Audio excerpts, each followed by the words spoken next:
లేకపోతే రావణాసురుని సంహరించాలంటే ఒక్కసారి సుదర్శన చక్రాన్ని నారాయణమూర్తి ప్రయోగిస్తే రావణాసురుడు ఖండాలు ఎందుకు మానవావతారం ఎత్తాలి?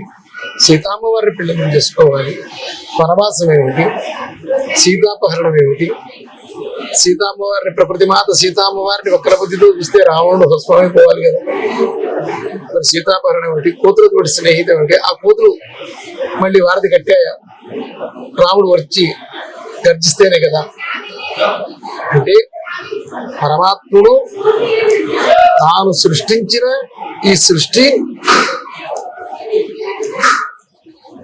ధర్మబద్ధంగా నడవడం కోసం ధర్మస్వరూపంగా రాముడిగా అవతరించి ధర్మస్వరూపాన్ని మనకు తెలిపి మాతాపితృభక్తి ఏమిటి, రాజభక్తి ఏమిటి, ధర్మం ఏమిటి, సత్యం ఏమిటి, ఇవన్నీ అహింస ఏమిటి, అట్లా సమస్తమైన ధర్మాలను తాను ఆచరిస్తూ మనకు తెలపడానికి ఆయనకు అవతారం కానీ లేకపోతే లీలా విలాసం కోసం కాదు.